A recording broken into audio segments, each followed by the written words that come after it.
ఈరోజు ఈ రీతిగా రావటానికి కారణం ఏమిటంటే, ఒక ప్రాంతములో దేవుని యొక్క సువార్తని ప్రకటిస్తూ ఉంటే అక్కడ కొంతమంది మత ఉన్మాదముతో, మత సాంగత్యముతో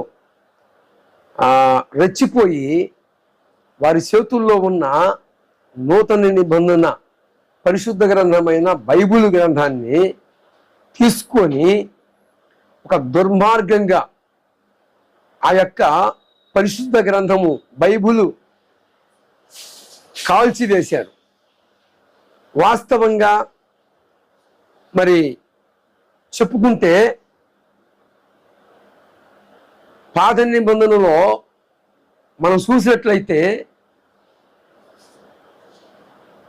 ఐగుప్తు దేశములో బానిసలుగా ఉన్న దేవుని ప్రజలని, అనగా సర్వమానవ జాతి అంతా కూడా దేవుడి చేత సృష్టింపబడ్డ వారిమే. అయితే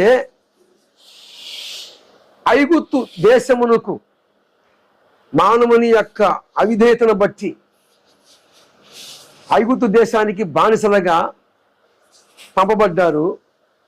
పంపబడిన తర్వాత సుమారు 400 సంవత్సరాలు గడిచిన తర్వాత దేవుడు వారి మొర ఆలకించి ఆ దాసీయ గృహము నుండి తన ప్రజలని విడిపించి కొన్ని ఆజ్ఞలు ఇవ్వటం జరిగింది. 10 కమాండ్మెంట్ 10 ఆజ్ఞలు ఇవ్వటం జరిగింది. మొదటి ఆజ్ఞ ఏంటంటే దేవుణ్ణి పూర్ణ ఆత్మతో, పూర్ణ బలముతో ఆయనని ప్రేమించాలి. ఇది దేవుడు చెప్పిన మాట. తర్వాత భూమి మీద దేని రూపము కూడా ఆయన దేవుడు ఇలాగ ఉంటాడు అని చేయకూడదు.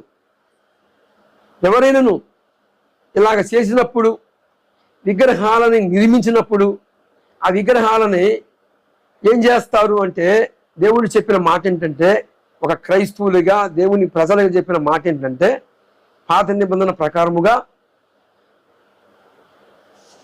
విగ్రహ సంబంధమైన ఉన్నవి ఏవైనా కానీ సరే కూల్చేయాలి. ఇది బైబిల్ ఇచ్చిన సాక్ష్యము, పాత నిబంధన ఇచ్చిన సాక్ష్యం. అయినా క్రైస్తవులుగా శాంతియుతముగా పరస్పర ప్రేమతో నూతన నిబంధనలో ఆ దేవుడే మరి తన కొరకు నిర్మించుకున్నాడు కనుక మనుషుల్ని, మానవ జాతి అంతటి కోసము ఆయనే వచ్చి ఆహుతైపోయాడు కనుక ఆయన ప్రేమామయుడని తనకు తానే బయలుపరుచుకొని మనందరి జన్మ కర్మ పాప దోషముల నిమిత్తము ఆయనే బలియాగముగా అర్పింపబడ్డాడు. తర్వాత ఆయన అన్నాడు, నిన్ను వలే నీ పొరుగు వాడిని ప్రేమించు.